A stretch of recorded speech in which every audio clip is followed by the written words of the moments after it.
That day, when things started to happen, what kicked in with you? Something kicks in at a moment. What kicked in? Well, you have to set the stage for this. First of all, I should say that I'm Sully Sullenberger, and I'm not Canadian. Although I've been to Canada, and I like Canada. And it was Canada geese that we struck that day.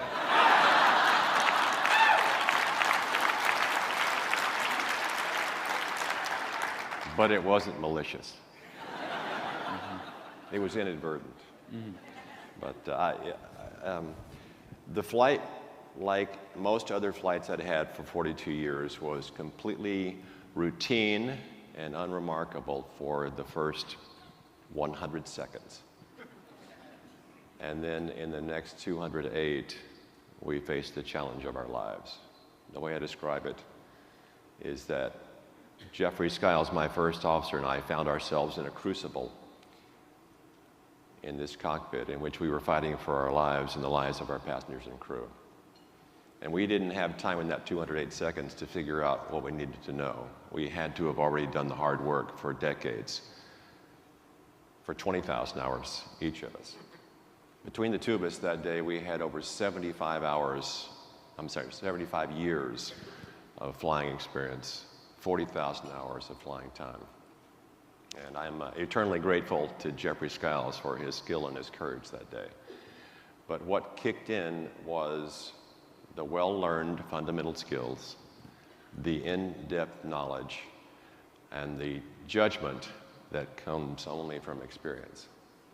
So in an unanticipated situation that was suddenly thrust upon us, we were able to set clear priorities and to begin taking concrete steps that would solve each of the problems that we faced that day in a building block fashion.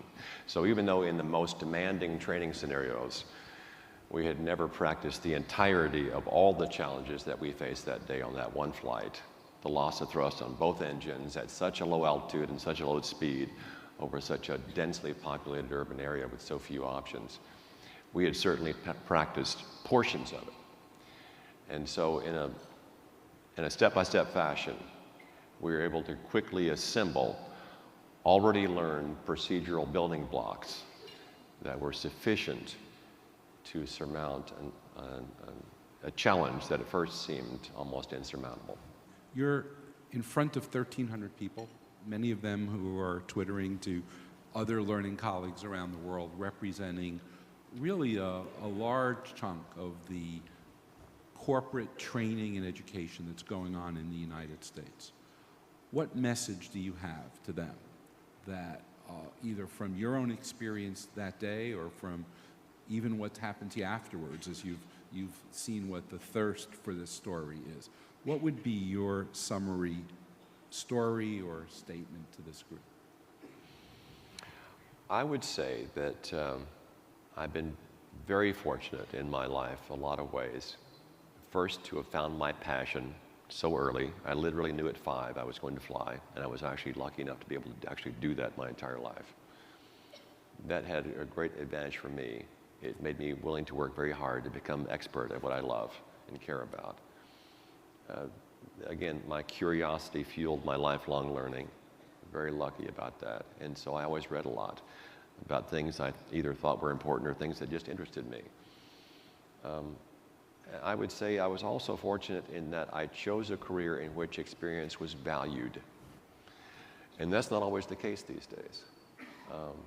Sometimes in our youth-obsessed culture, the ones with the most experience are not the ones that we keep in our organizations.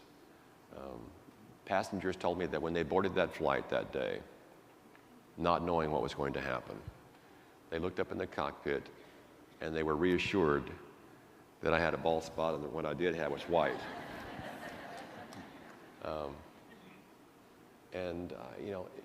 It matters.